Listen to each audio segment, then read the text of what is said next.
Hello students, today let's discuss some of the important terminologies of this chapter, that is principles of inheritance and variation. In the last class, as I've told you, this chapter is very important from examination point of view. The reason, the weightage of this chapter is 10 marks and every year you will get one 5-mark question. And as you know, due to the present situation, there may be some deletion in your syllabus. Some part of your syllabus may be deleted. So far we have not yet got the circular, but we are expecting at least a 30% cut in the syllabus.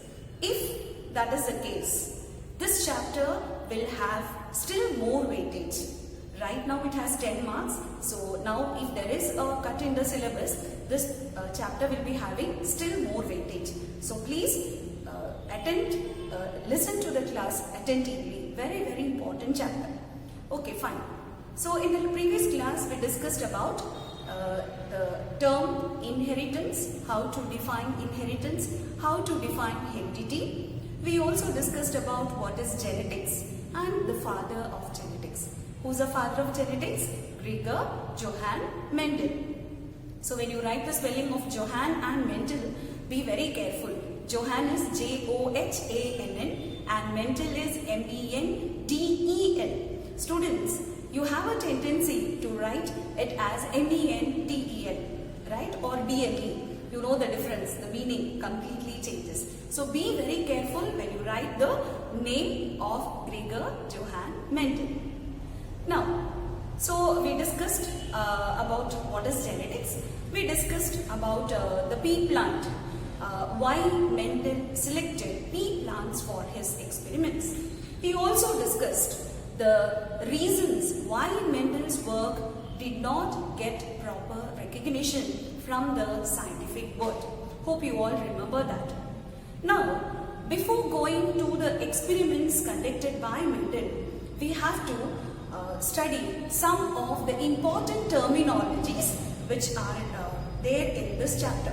Now, the first terminology that you have to study is gene. G-E-N-E. You all know what is a gene. What is a gene?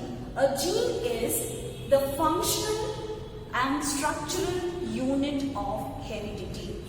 What is a gene? It is the structural and functional. Gene is the structural and functional unit of heredity. Right? It is a structural and functional unit of heredity. That is a definition for gene. Now, you know that genes are nothing but a segment of DNA. A segment of DNA. Now, what is DNA? DNA is the nucleic acid which is present in the nucleus of the cell. As you have studied in first year, there are two different nucleic acids, which are the deoxyribonucleic acid and ribonucleic acid. So, deoxyribonucleic acid, that is DNA. It is found, it is a genetic material found in most of the cells. Now, this DNA, a sequence of DNA which consisting of nucleotides. We have studied about the structure of DNA last year, right? About nucleotides, nucleosides and so on. So, a gene is nothing but a segment of DNA, that is a small part of DNA consisting of nucleotides which code for a particular protein. That's important. The segment of DNA which code for a particular protein, that is called as DNA. Okay, and that is called as not DNA, it is called as a gene. So what is a gene? Definition is it is a structural and functional unit of heredity. And structurally, what is that? It is a segment of DNA which code for a particular protein. Okay, so you should remember this definition. A gene is the structural and functional unit of heredity. Hope it's clear? Right. Now let's move on to the next definition. That is, what are alleles or allelome allelomorph. Alleles or allelomorphs. Now, so genes code for a particular character. Genes code for a particular character. The last class I've told you the difference between character and traits. Right? For example, stem height, that is a character. Stem height has two contrasting traits. Which are the two contrasting traits of stem height? Tallness and dwarfness. So, the alleles or allelomorphs are the alternative form of a gene. Alternative form of a gene, or we can define it as genes which code for a pair of contrasting traits. Alleles are the genes which code for a pair of contrasting traits. Genes which code for a pair of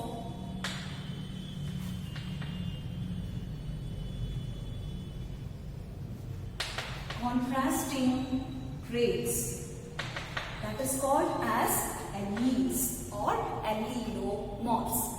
Hope you understood what are alleles or allelomorphs. They are the genes which code for a pair of contrasting traits, and these alleles they are the alternative. So two definitions are there. One is the genes which code for a pair of contrasting traits, or it can be defined as alternative form of the same gene found on the locus, specific locus of homologous chromosomes.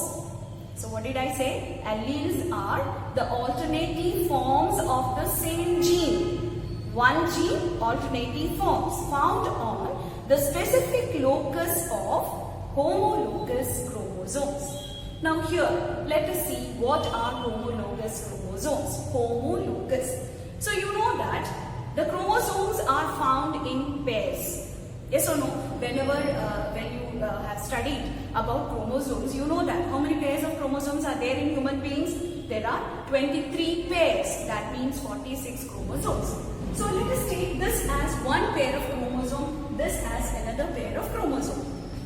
So the members of a pair, this is one, this is another one. The members of a pair of chromosomes, they are called as homologous chromosomes.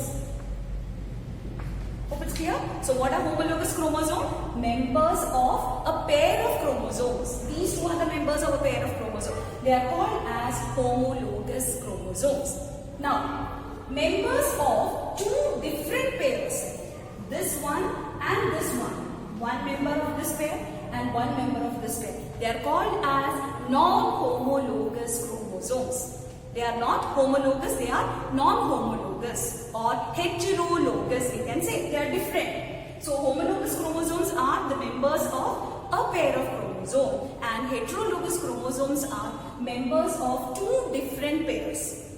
Hope it's clear? Right. Now, so genes are the alternative forms of the same gene. For example, let us take the character stem height and the trait tallness. Okay. So when we discussed, we have seen that tallness and dwarfness. I hope you can see, right? Tallness and dwarfness are the two characters, two traits. So, tallness can be represented by using capital letter T. Right? Since they are found in pairs, we are writing it as capital T. And dwarfness can be represented by small t. So, this is a pair of homologous chromosomes. And the position of the gene found on a chromosome, the position of a gene found on a chromosome is called as a locus. That is an extra term that you have to remember. Third one. That is locus. Locus is the position of gene or allele. Position of a gene or an allele on a chromosome. That is called as locus. So where the gene is found, where an allele is found, that is called as locus. So let us say here this is a point where the allele for tallness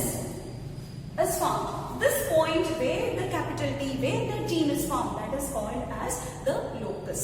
Hope it's clear. So now what are alleles? Alleles are the alternative form of the same gene. It can be either capital T, or it can be capital T, small t, or it can be small t, anything. So two alternative forms of the same gene found on a specific locus. This is a point where the gene is found. Found on a specific locus of a homologous chromosome, that is called as allele. Hope it's clear. So you can either write this definition, that is genes which code for a pair of contrasting traits are called as alleles, or you can write it as alternative form of the same gene found. You have to mention the word alternative form of the same gene found on specific locus of homologous chromosomes. Hope that point is clear. Right. Now coming to the next, as I've already told you, locus is nothing but it's a position of a gene. Position of a gene or an allele found on a chromosome. Now let's move on to the fourth terminology, that is homozygous condition. Now what is the meaning of homozygous condition? So here we are seeing homologous chromosome. Locus is a term which we use for chromosome, right? And zygous is a term which we use for alleles or genes. Okay. Now homo is a word same. So homozygous condition is a condition where similar genes or alleles are found on the chromosome. Similar genes are found on specific locus of a chromosome, homologous chromosome. They are called, that condition is called as homozygous condition. So I write the definition. Homozygous condition is a condition where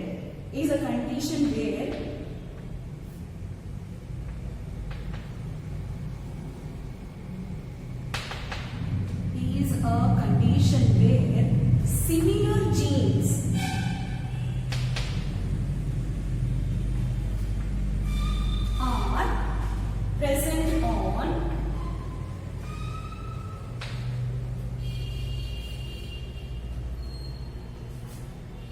the same locus of homologous chromosomes.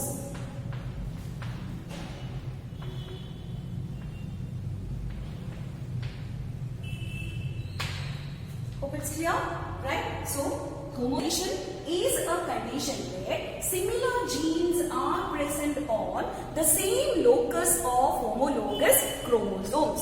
What does it mean? That is, similar genes are found. So both will be similar alleles, that is capital T, capital T. This condition is called as homozygous condition. So this is a pair of homologous chromosome and you find the same allele on both the members of the homologous pair. And this is called as a homozygous condition. So here we can write example is capital T, or it can be small t also. Either capital T or small t. Why? Because capital T here both alleles represent tallness.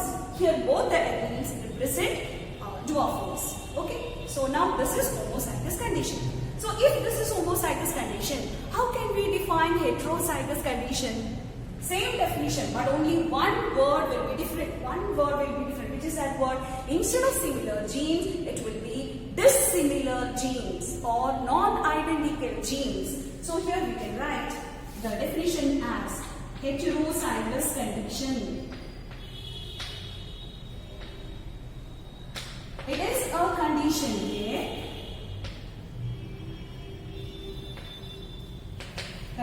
where dissimilar genes, what is that? Dissimilar genes are found on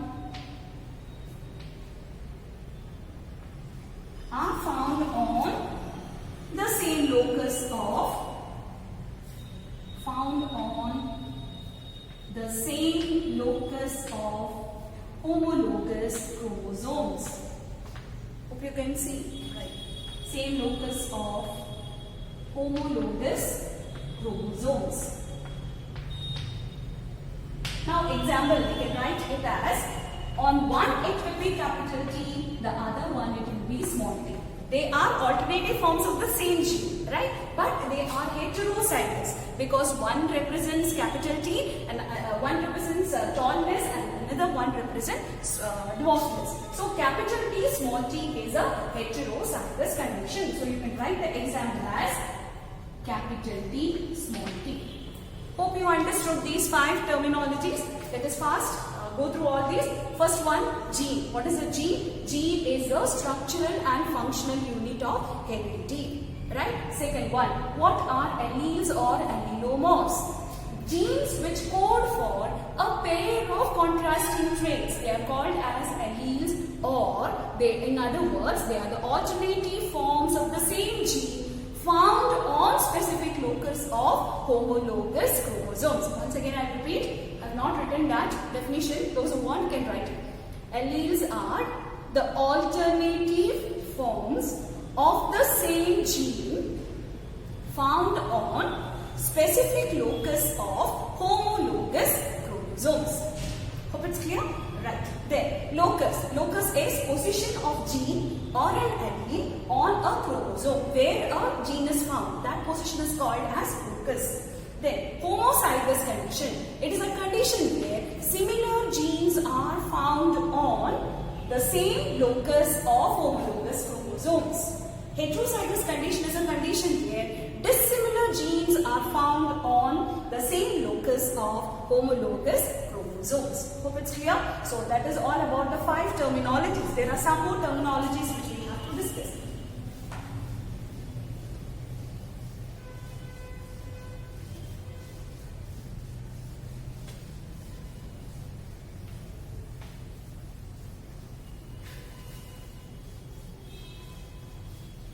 The next terminology that we have to discuss is the dominant gene. Now the 6th one, dominant gene. From the term itself, it's very clear. The gene which dominates, which expresses itself even in the presence of the recessive gene or its contrasting allele. The gene or an allele. So it can be either dominant gene or a dominant allele. Okay, anything. So if it is a dominant gene, the definition will be the gene which expresses itself in heterozygous condition. For example, as in this case, capital T, small t. So when capital T and small t are found together, this condition is called as heterozygous condition. In a heterozygous condition, what happens is capital T dominates small t. Capital T expresses completely. If capital T is present, the character will be tallness. So that is called as a dominant gene. A gene which expresses itself in heterozygous condition, that is called as a dominant gene. So what will be a recessive gene? Recessive gene is that gene which gets suppressed in the presence of the dominant gene. Okay, so in a dissimilar pair of genes or alleles, the gene which expresses completely, that is called as a dominant gene, and the gene which gets suppressed, that is called as a recessive gene. So how can we write the definition? A dominant gene is a gene which is expressed, the gene which is expressed in heterozygous condition. In heterozygous condition, that is called as a dominant gene. Then, so if that is the case, what will be a recessive gene? A gene which gets suppressed. The gene which is suppressed. The gene which is suppressed or which cannot be expressed, which is suppressed in heterozygous condition.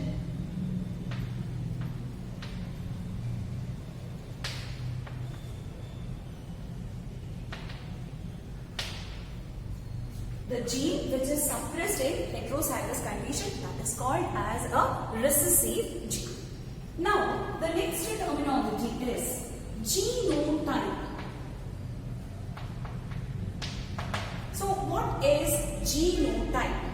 Genotype is nothing but the genetic constitution of an organism.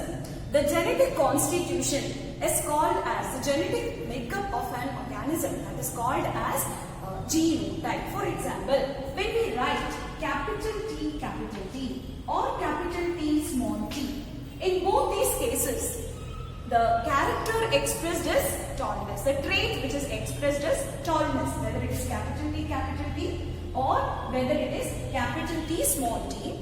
In both these cases, the character or the trait which is expressed is tallness. Right? So, what we write here by using capital letters, these letters, English alphabet, this is the genotype, and the trait or the character which is expressed, that is called as the phenotype. Two important terms that you have to remember. What is genotype and what is phenotype? Okay, so we can define genotype as the genetic constitution of an organism which determines the genetic constitution of an organism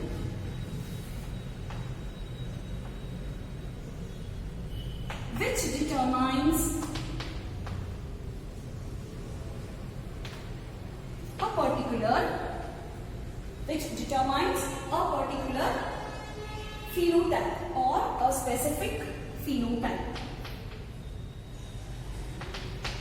which determines a specific phenotype, that is called as genotype. So the genetic constitution of an organism which determines a specific phenotype is called as genotype, right? And is expressed by represented by using English alphabets. Okay, capital letter is used to denote dominant character and small letters are used to denote recessive trait. Okay, fine. Now, so if this is genotype, what will be phenotype? Phenotype is the external appearance of an organism. What is that? External appearance of an organism. What we see, that is tallness, height, dwarfness, right? So that is called as the phenotype. So how can we define phenotype? Phenotype is the external appearance of an organism. The external appearance of an organism.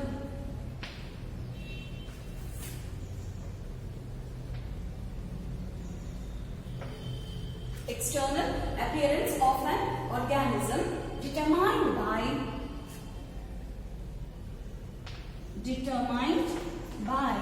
a specific genotype. Determined by a specific genotype, that is called as phenotype.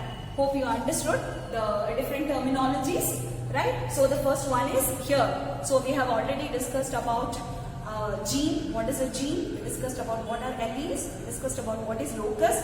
We discussed what is homologous condition and what are homologous chromosomes, what is homozygous condition and what is heterozygous condition in the previous part. Now here we have discussed what is dominant gene, what is a recessive gene, then what is genotype and what is phenotype. I hope you understood all this. Right? From this terminologies, one question you can expect for a 1 mark answer. Okay, so 1 mark question you can expect in one of this. Now the last, one more definition that we have to discuss is true breeding. What is the meaning of true breeding line? Or a pure bred. That is the 10th one. True breeding or pure bred. We are breeding. Okay, true breeding or a pure bred is one that having undergone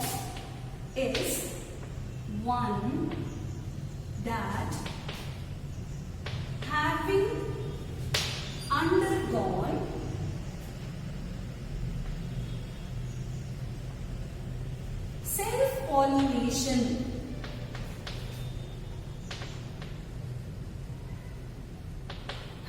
undergone self-pollination shows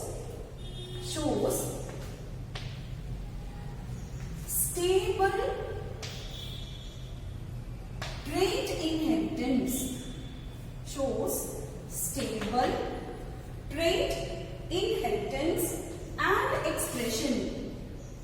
Trait inheritance and expression.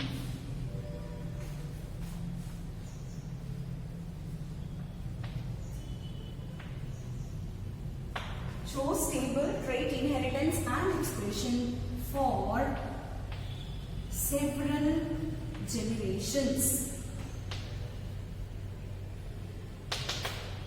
So what is a true breeding or a purebred?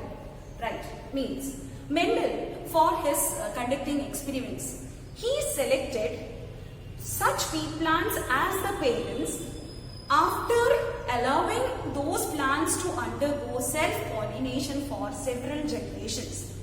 This why he did was to make sure that there is no mixing up of the alleles, that is dominant allele and a recessive allele. He wanted to make sure that when he select a tall plant, the tall plant should have only homozygous alleles for tallness. If he is selecting a dwarf plant, the dwarf plant should have only the recessive alleles, that is for dwarfness. He never wanted a heterozygous condition. He wanted to make sure that the pea plant which he select as parents should be true breeding or purebred. Now what is the meaning of that? How can we define that? So a true breeding line or a purebred is one means is that plant having undergone self-pollination. For many generations, he allowed only self-pollination, no cross-pollination.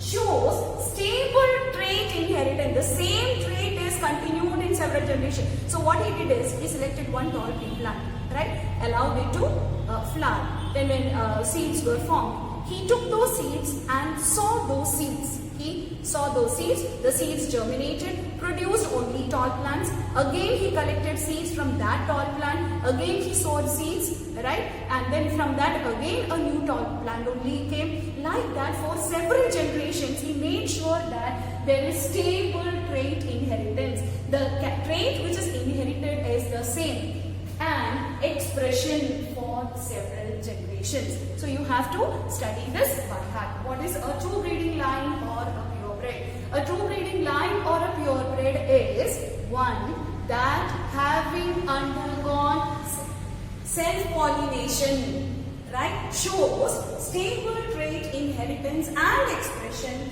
for several generations. Hope you all understood. So we have discussed some of the terminologies which we will come across when we discuss the experiments which were conducted by Mendel. Hope you all understood what we discussed today. Okay, so that's all for today's class. Thank you.